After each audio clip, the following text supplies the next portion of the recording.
నమస్కారం, SRTV news కి స్వాగతం. హెడ్లైన్ చూద్దాం. ఏపీ ప్రజలకు గుడ్ న్యూస్. చంద్రన్న బీమా పథకాన్ని అమలు చేసేందుకు ప్రభుత్వం సిద్ధం.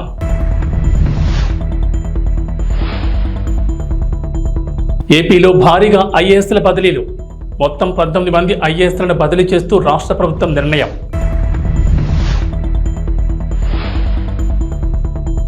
బీఆర్ఎస్ కు మరో షాక్. కాంగ్రెస్ కూటికి రాజేంద్రనగర్ ఎమ్మెల్యే ప్రకాష్ గౌడ్.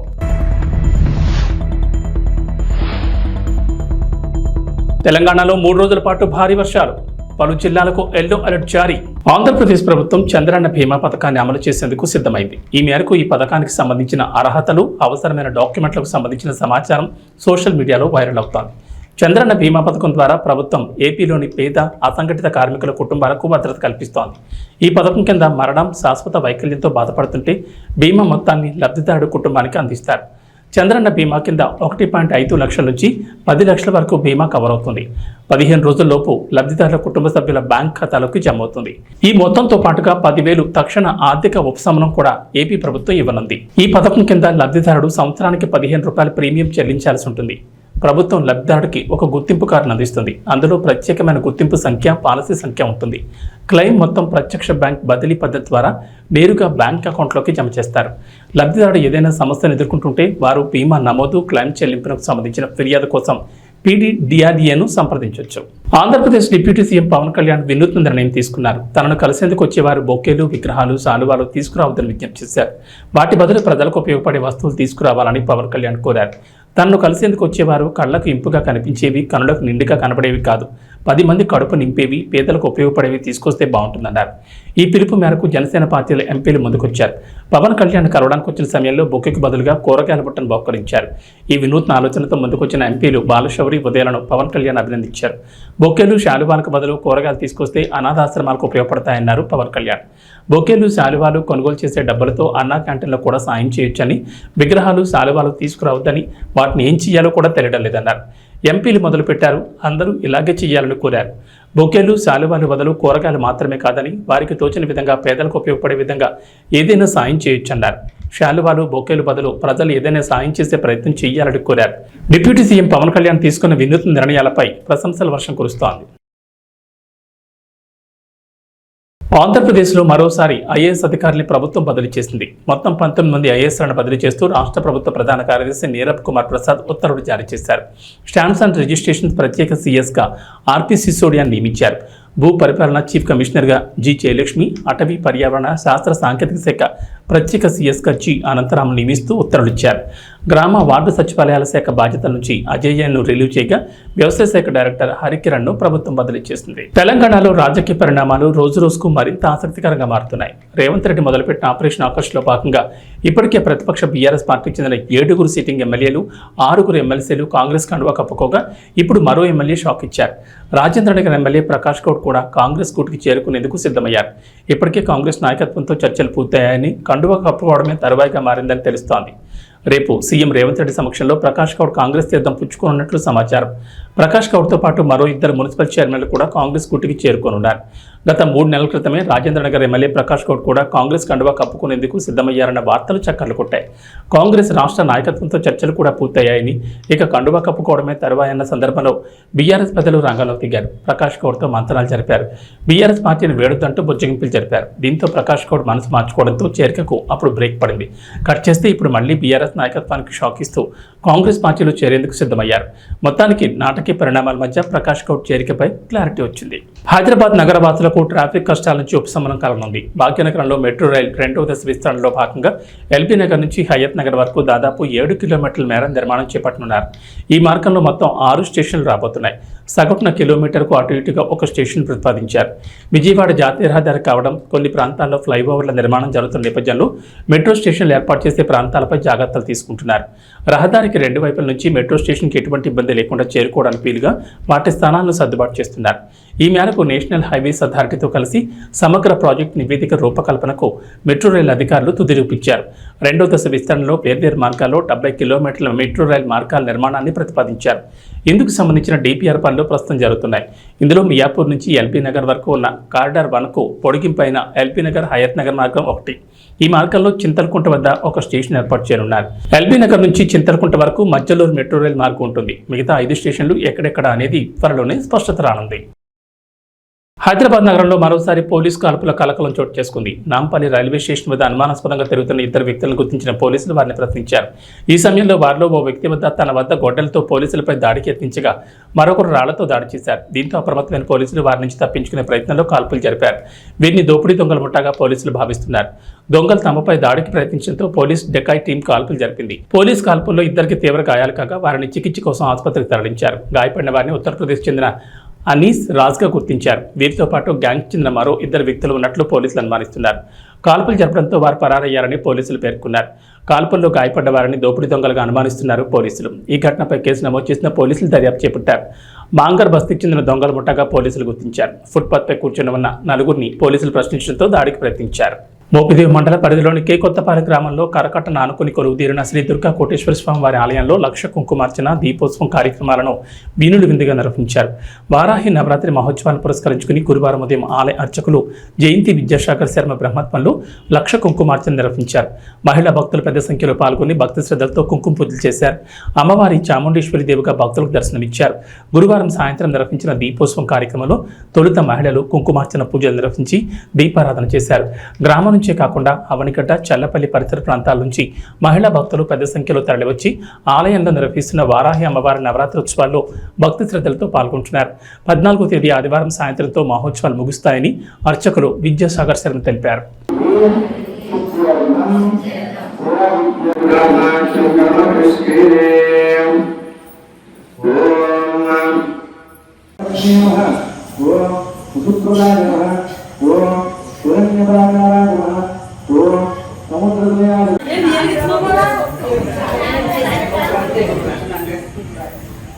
మగవాళ్ళు కూడా వెలిగించవచ్చు. కూడా వస్తే చేద్దాం వచ్చేస్తాను.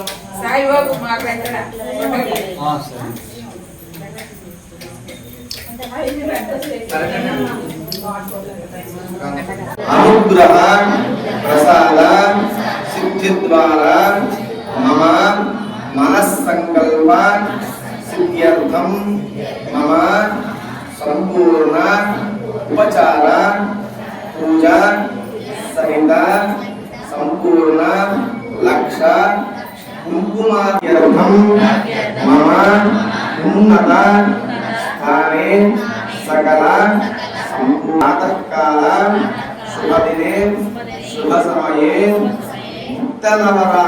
మంత్రాలయంలో జనసేన పార్టీ 4 మండల నాయకులతో కార్యకర్తలతో సమావేశం జరిగింది. ఈ సందర్భంగా జనసేన నాయకులు కొన్ని విమర్శలు చేశారు. వాటికి నాయకులు కార్యకర్తలు స్పందించి వివరణ ఇచ్చారు. 2019 ఎన్నికల్లో ఎమ్మెల్యేగా మంత్రాలయం నియోజకవర్గంలో పోటీ చేసి ఓడిపోయాను. జనసేన పార్టీ అధిష్టానం ఆదేశం ఏమిటంటే ఎమ్మెల్యేగా పోటీ చేసి ఓడిపోయిన వారే ఆ నియోజకవర్గ ఇన్ఛార్జిగా కొనసాగుతారని చెప్పారు. తాను అప్పటి నుంచి మంత్రాలయం నియోజకవర్గంలో 4 మండలాల్లో ప్రతి గ్రామంలో పర్యటించి కార్యకర్తల సమావేశాలు ఏర్పాటు చేసి కార్యకర్తలను చైతన్యపరిచి పార్టీని బలోపేతం చేశాను. కొన్ని గ్రామాల్లో జనసేన పార్టీ జెండా ఎగురవేశాను. నియోజకవర్గ ఇన్ఛార్జీలకు అంతకుముందు లెటర్ ప్యాడ్లు ఏమిచ్చినా అనంతరం నవంబర్ 2023 14 నియోజకవర్గాల అసెంబ్లీ కాన్స్టిట్యున్సీ లీడర్స్గా అధిష్టానం లెటర్ ప్యాడ్స్లో పంపడం జరిగింది. మిగిలిన 13 నియోజకవర్గాల్లో లేని సమస్య మంత్రాలయం నియోజకవర్గంలోనే ఎందుకు వచ్చింది? ఇప్పుడు ఆ నియోజకవర్గాల్లో వాళ్ళు ఇన్ఛార్జీలుగా కొనసాగుతున్నారా లేదా? నేను నా పైన వాళ్లకు ఫోన్ చేయడం జరిగిందని, మీరు ఇన్ఛార్జ్ కాదని ఎవరు చెప్పారని అన్నారు. కౌతాళ గ్రామం నుంచి పెద్ద సంఖ్యలో మంత్రాలయానికి వచ్చి జనసేన పార్టీ ఇన్ఛార్జ్ వాల్మీకి లక్ష్మణ్ ఆధ్వర్యంలో జనసేన పార్టీలో చేరారు. సులేకేరి గ్రామం నుంచి కూడా వచ్చిన ప్రజలు జనసేన పార్టీలో చేరారు.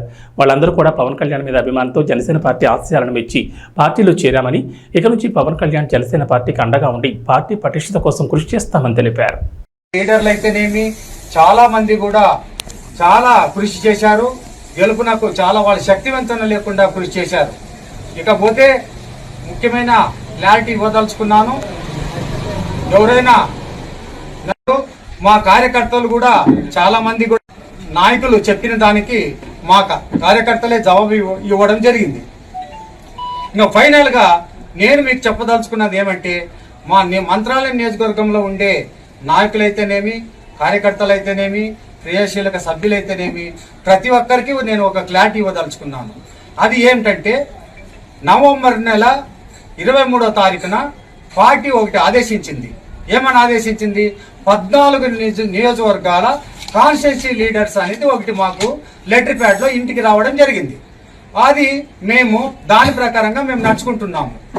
కాబట్టి నా ఒక్కడే కాదు, ఇక్కడ మంత్రాల నియోజకవర్గం ఒకటే కాదు, 14 నియోజకవర్గాల్లో ఇప్పుడు దీంట్లో పేపర్లో ఎవరైతే ఉన్నారో వాళ్ళే ఇన్ఛార్జీలుగా కొనసాగుతున్నారు. ఈ 13 నియోజకవర్గాల్లో లేని సమస్య మంత్రాలయంలో ఎందుకు వచ్చింది? కాబట్టి నేను ఒక క్లారిటీ ఇవ్వదలుచుకున్నాను. అది మేము 14 నియోజకవర్గాల్లో మేము ఇన్ఛార్జీలుగా కొనసాగుతున్నాము. మేము కాన్స్టిట్యూన్సీ లీడర్స్ అని దాంట్లో చెప్పిన ఇన్ఛార్జ్ అనే దాని అర్థము.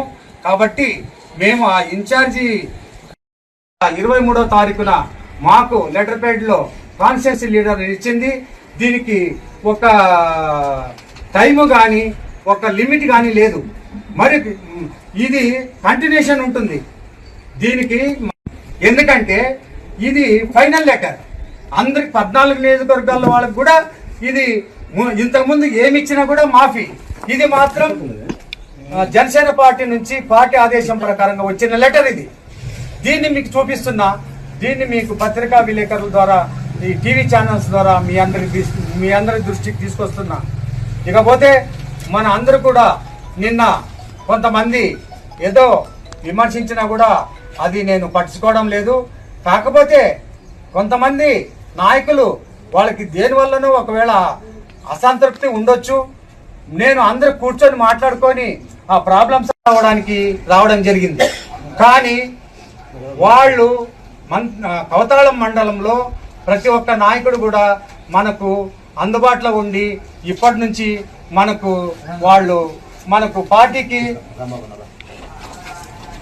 పార్టీకి అంకిత భావంతో పనిచేసి వీళ్ళందరూ కూడా పార్టీకి, పవన్ కళ్యాణ్ గారికి, మన జనసేన పార్టీకి కంకణబద్దులై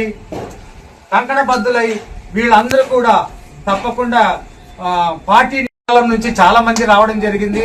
వీళ్ళందరూ కూడా నేను పత్రికా ముఖంగా పేర్లు నేను తెలియజేస్తున్నాను. నేను మీ అందరికి కూడా ఒకటే చెప్పదలుచుకున్నాను. ఇప్పుడు చేరిన వాళ్ళకి కూడా చాలా మంది వచ్చారు. వాళ్ళందరినీ కూడా నేను పార్టీ కండువలేసి ఆహ్వానించడం జరిగింది. వాళ్ళందరికీ కూడా నేను అండగా ఉంటా. ఏం సమస్య వచ్చినా నేను తీర్చడానికి నేను సిద్ధంగా ఉంటా. ఇప్పుడు ఈ సభాముఖంగా నేను చెప్పేది ఏమిటంటే, సులేకేర్ నుంచి కూడా రావడం జరిగింది. సులేకేర్ నుంచి రండి. సులేకేర్ నుంచి కూడా రావడం జరిగింది. కవతాళం టౌన్ నుంచి కూడా రావడం జరిగింది. తర్వాత వీళ్ళందరూ కూడా తొందరలో మేము మీటింగ్ ఏర్పాటు చేసి పెద్ద ఎత్తున అభ్యర్థులు అంటే చాలా మంది ప్రజలు మన పార్టీలోకి రావడానికి ఉవ్విళ్ళూరుతున్నారు. వాళ్ళందరికీ మరీ సభ పెట్టి నేను తప్పకుండా వాళ్ళని అందరూ కూడా పార్టీలోకి ఆహ్వానిస్తా. ఇకపోతే ఇక్కడ ఉన్న వాళ్ళకి కూడా అందరికీ నేను చెప్తున్నా ఒకే మాట. ఎందుకంటే వీళ్ళను ఎప్పుడు కూడా నేను కంటికి రెప్పలా కాపాడుకుంటాను. ఎవరికి ఏ సమస్య వచ్చినా నేను అండగా ఉంటా. నేను దాంట్లో వెనుకొచ్చే ప్రసక్తే లేదు. మన కోసిక మండలం నుంచి వీరారెడ్డి ఉన్నాడు, తర్వాత పెద్దగడమ మండలం నుంచి బజార్ ఉన్నాడు, తర్వాత కవతాళం మండలం నుంచి మన సింగరాయకొండ మేజర్ పంచాయతీలో వైసీపీకి చెందిన సర్పంచ్ తాటిపర్తి వనిజ, పంచాయతీ కార్యదర్శి రామకోటయ్య మధ్య వార్ పతాక స్థాయికి చేరుకుంది. ప్రకాశం జిల్లా సింగరాయకొండ మండలంలో మేజర్ పంచాయతీ అయిన సింగరాయకొండ పంచాయతీలో జూనియర్ అసిస్టెంట్ తన గదికి తాళం వేసుకుని సెలవుపై వెళ్లడం జరిగింది. పంచాయతీ కార్యదర్శి జూనియర్ అసిస్టెంట్ రికార్డులు మాయించేసి అవినీతి చేస్తున్నారంటూ రికార్డు అసిస్టెంట్ గదికి వేసిన తాళంపై మళ్లీ తాళం వేశారు సర్పంచ్ వనజ. గదికి తాళం వేసిన విషయంపై ప్రకాశం జిల్లా జాయింట్ కలెక్టర్ ఫిర్యాదు చేశారు జనసేన నాయకులు. ఫిర్యాదుపై విచారణకు వచ్చిన డీపీఓ ఉషారాణి పంచాయతీలో జరుగుతున్న విషయాలపై నామమాత్రంగా విచారించి అవినీతి చేసిన వారిపై చర్యలు తీసుకుంటామని వెళ్లిపోయారు. ఈ రోజు కార్యదర్శిపై అధికారుల నుంచి ఉత్తర్వులు వచ్చాయంటూ హడావిడిగా రికార్డు గదికి వేసిన తాళాలు పోలీసుల సమక్షంలో పగలగొట్టి రికార్డులు స్వాధీనం చేసుకున్నారు. సర్పంచ్ సమక్షంలోని పూర్తి విచారణ చేపడతామని చెప్పిన అధికారులు పంచాయతీ సర్పంచ్కి సమాచారం ఇవ్వకుండా అవినీతికి పాల్పడిన కార్యదర్శి చేత తాళాలు పగలగొట్టి రికార్డులు స్వాధీనం చేసుకోమని ఎలా ఆదేశాలు ఇస్తారని అధికారులపై మండిపడుతున్నారు సర్పంచ్ వర్గీయులు.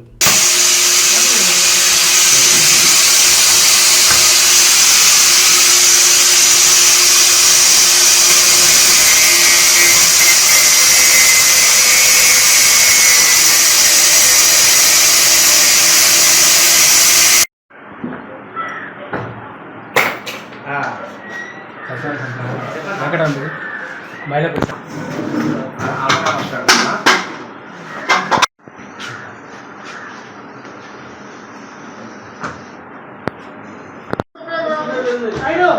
మీరు ఆఫీసర్ అండి, మీరు అక్కడ కూర్చోవాలి. మీరు అక్కడ కూర్చొని రాసుకోమని చెప్పండి.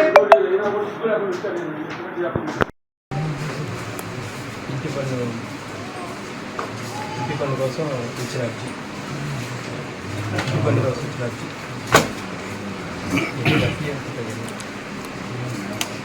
BLR files 2019, BLR file 2019.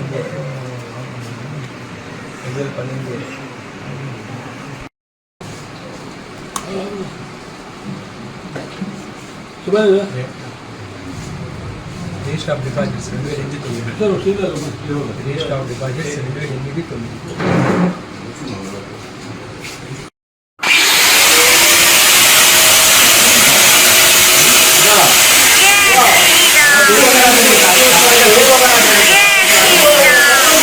శంకరాగడ panchayat కార్యదర్శిగా 4 నెలల నుంచి చేస్తున్నాను. 3 నెలల నుంచి గుమస్తా సిహెచ్ విజయకృష్ణ ఆఫీస్కి గైరాజరడం వలన జిల్లా పంచాయతీ అధికారి తాళాలు పగలగొట్టుకుని ఆర్డర్ ఇచ్చున్నారు. పోయిన నెల జూన్ 20 తారీఖు ఇచ్చారు. కొన్ని అనివార్య కార్యక్రమంలో తాళాలు ఓపెన్ చేయకపోయాము. ఈరోజు మళ్ళీ జూలై 11వ తారీఖు 24 hours లోపు తీయమని చెప్పి మళ్ళీ ఆర్డర్ ఇచ్చున్నారు. అందుకని గెజిట్ ఆఫీసర్లు పంచనామాకు అనుకూలంగా దానికి సంబంధించిన ఆఫీసర్లు అందరి సమక్షంలో తాళాలు పాల్గొట్టడం అయిందండి.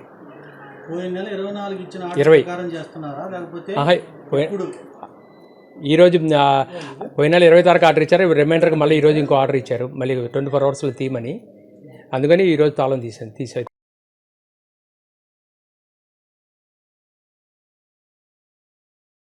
ముఖ్యమంత్రి నారా చంద్రబాబు నాయుడు, డిప్యూటీ సీఎం పవన్ కళ్యాణ్ల సారథ్యంలో పౌర సరఫరాల శాఖను రాష్ట్ర మంత్రి నాదెండ్ల మనోహర్ సమగ్ర ప్రక్షాళన చేపట్టారని అవనిగడ్డ ఎమ్మెల్యే మండలి బుద్ధప్రసాద్ అన్నారు.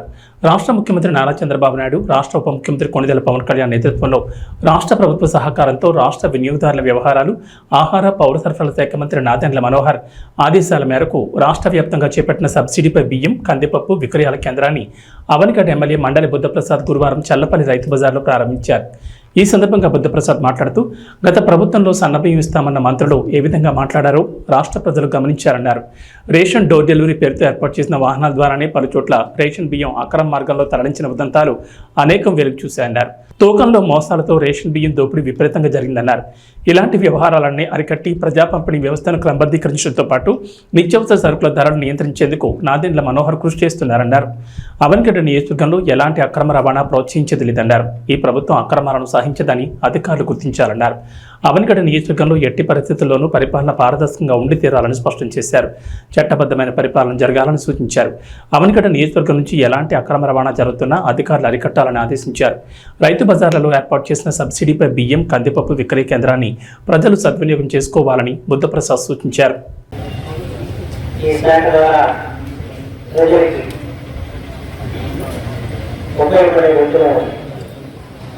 కార్యక్రమం చేయాలని ప్రారంభించి మొట్టమొదటిగా ఈరోజున ఈ సస్యమైన ధరలో నాణ్యమైన సరుకులు అమ్మకాలు పెట్టి ఈ కార్యక్రమం ఇక్కడ ప్రారంభించడం జరిగింది. ప్రస్తుతం ఈ కార్యక్రమం రైతు బజార్ ఉన్న చోట మాత్రమే నేను ప్రారంభించుకున్నాం. అవనిగడ్డ ఉన్న ఒక రైతు బజార్ కంటే ఇక్కడ మన కార్యక్రమాలు ప్రారంభించుకోవడం జరిగింది. దీనికి రైస్ మిల్లర్స్ అసోసియేషన్ దీంట్లో మనకి ఇవాళ కందిపప్పు బయట దాదాపు 150 రూపాయలు, దాని విలువ 160 రూపాయలు మనం అందుతుంది. అలాగే బియ్యం 50 రూపాయలు 55 పైసలు బయట ఉంటే కేవలం 49 రూపాయలకి ఇక్కడ మంచి స్టీములు బీపీటీ స్టోరీ మసూరి బియ్యాన్ని ఇక్కడ అందించే కార్యక్రమం. అలాగే బియ్యం వచ్చి బీపీటీ సోనా మసూరి 52 రూపాయలు 40 పైసలు బయట ఉంటే దాని రోజున 42 రూపాయలు అందిస్తుంది. దీనికి వాళ్ళు లేని కాదు, అందరూ కూడా దీన్ని వినియోగించుకోవచ్చు. దీనికి మనకు ప్రత్యేకించి రేషన్ స్టాకులకు సంబంధం లేదు. రేషన్ స్టాకులు చేసే కార్యక్రమాలు జరుగుతూ ఉంటాయి. కానీ ప్రజలందరూ కూడా ఈ ధర పెరిగిపోయి ఇబ్బంది పడుతున్న సమయంలో వంతైన ఉత్సాహం కలిగించాలని ఆలోచనతో ఈ కార్యక్రమం ప్రారంభించడం జరిగింది. అంటే దీని అందరూ కూడా సర్టిఫికేట్ చేసుకోవాలని ఈ సందర్భంగా మన రైతు బజార్ మన అవినీతి నియోజకవర్గంలో మనం చాలా RRR మూవీతో పాన్ ఇండియా స్టార్కి ఎదిగిన రామ్ చరణ్కు ఉత్తరాదిని కూడా పెద్ద ఎత్తున అభిమానులు ఉన్నారు. చరణ్ తాజా చిత్రం గేమ్ చేంజర్ కోసం ఆయన ఫ్యాన్స్ ఆతృతగా ఎదురుచూస్తున్నారు. సుకుమార్, బుచ్చిబాబు సినిమాలు కూడా లైన్లో ఉన్నాయి. మరోవైపు ఇప్పటికే రామ్ చరణ్ వద్ద ఎన్నో ఖరీదైన కార్లు ఉన్నాయి. తాజాగా ఈ ఖాతాలో మరో ఖరీదైన కారు చేరింది. Rolls Royce latest version spectra కారును చరణ్ కొన్నారు. దీని ధర ఏకంగా 7.5 కోట్లని సమాచారం. తాజాగా ముంబైలో జరుగుతున్న ప్రముఖ వ్యాపారవేత్త ముఖేష్ అంబానీ కొడుకు అనంత్ అంబానీ వేడుకలకు వెళ్లడానికి శంషాబాద్ ఎయిర్పోర్ట్కు ఈ కారులోనే చరణ్ వెళ్లారు. తన భార్య ఉపాసన, కూతురు క్లీంకారాలతో కలిసి ఆయన ముంబై వెళ్లారు. ఎయిర్పోర్ట్కు కారును చరణ్ స్వయంగా డ్రైవ్ చేసుకుంటూ వచ్చారు. మరోవైపు హైదరాబాద్ సిటీలో ఈ కారు ఫస్ట్ కస్టమర్ చరణ్ కావడం గమనార్హం. వచ్చే ఏడాది పాకిస్తాన్ వేదికగా ఛాంపియన్స్ ట్రోఫీ జరగనున్న విషయం తెలిసిందే. ఈ టోర్నీ షెడ్యూల్కు సంబంధించిన ముసాయిదాను సైతం పాకిస్తాన్ క్రికెట్ బోర్డు ఇప్పటికే ఐసీసీకి అందజేసింది. అయితే రెండు దేశాల మధ్య గత కొన్నేళ్లుగా నెలకొన్న ఉద్రిక్తతల నడుమ భారత్ పాకిస్తాన్లో పర్యటించేందుకు విముక్తి చూపుతోంది. హైబ్రిడ్ మోడల్లో టోర్నీ నిర్వహించాలని బీసీసీఐ ఐసీసీని కోరినట్లు వార్తలు వస్తున్నాయి. ఈ వివాదం కొనసాగుతుండగానే పాకిస్తాన్ మాజీ ఆల్రౌండర్ షాహిద్ అఫ్రిది విరాట్ కోహ్లీని ఉద్దేశించి ఆసక్తికర వ్యాఖ్యలు చేశారు. ఇరు దేశాల మధ్య ఉద్రిక్తతలను పక్కన పెట్టి విరాట్ కోహ్లీ ఒకసారి పాకిస్తాన్లో పర్యటించాలని అఫ్రిది కోరాడు. భారత స్టార్ ప్లేయర్ విరాట్ ఒక్కసారి పాకిస్తాన్ గడ్డపై అడుగుపెడితే ఇక్కడి అభిమానుల నుంచి లభించే ప్రేమాభిమానులకు ముగ్ధులవుతాడని చెప్పుకొచ్చాడు. ఛాంపియన్స్ ట్రోఫీ కోసం భారత్ జట్టు పాకిస్తాన్లో పర్యటించడాన్ని నేను స్వాగతిస్తున్నా. మేము గతంలో భారత్లో పర్యటించినప్పుడు మాకు గొప్ప గౌరవం, ప్రేమ లభించాయి. భారత్ చివరిసారిగా 2005లో పాకిస్తాన్లో పర్యటించినప్పుడు కూడా ఇదే జరిగింది. భారత్, పాకిస్తాన్ దేశాల్లో ఆయా జట్ల పర్యటనలను రాజకీయాలకు దూరంగా ఉంచాలి. రెండు జట్లు తలపడ్డాన్ని మించింది మరొకటి లేదని షాహిద్ అఫ్రిది అన్నాడు. ఇక వాతావరణ విషయానికి వస్తే అల్పపీడన ద్రోణి ప్రభావంతో రాష్ట్రంలో 3 రోజుల పాటు భారీ వర్షాలు కురుస్తాయని వాతావరణ శాఖ తెలిపింది. శుక్రవారం నుంచి ఆదివారం వరకు పలు జిల్లాల్లో భారీ వర్షాలకు అవకాశం ఉందని పేర్కొంది. ఈ మేరకు ఎల్లో అలర్ట్ హెచ్చరికలు జారీ చేసింది. ఆదివారం కొమరం భీం, ఆసిఫాబాద్, మంచిర్యాల, నిర్మల్, నిజామాబాద్, జగిత్యాల, పెద్దపల్లి, జయశంకర్, భూపాల్పల్లి, ములుగు, భద్రాద్రి కొత్తగూడెం, సంగారెడ్డి, మెదక్, కామారెడ్డి తదితర జిల్లాల్లో ఉరుములు, మెరుపులు, ఈదురుగాలతో కూడిన భారీ వర్షాలు పడతాయని తెలిపింది. గురువారం తూర్పు మధ్య తెలంగాణలోని పలు చోట్ల మోస్తరు నుంచి భారీ వర్షాలు కురిశాయి. ఉత్తర, తూర్పు, మధ్య తెలంగాణలో శుక్రవారం సాయంత్రం మోస్తరు నుంచి భారీ వర్షాలకు అవకాశం ఉందని ఐఎండీ అంచనా వేసింది. దక్షిణ తెలంగాణలో అక్కడక్కడ తేలికపాటి జల్లులు పడతాయని పేర్కొంది. హైదరాబాద్ నగరంలోనూ సాయంత్రం వర్షం కురిసే అవకాశం ఉందని తెలిపింది. నైరుతి రుతుపవనాలు చురుగ్గా మారడంతో రాబోయే 2 వారాల్లో రాష్ట్ర వ్యాప్తంగా వర్షాలు కురుస్తాయని ఐఎండీ అధికారులు తెలిపారు. ఈ బులెటిన్ విశేషాలు. నమస్కారం.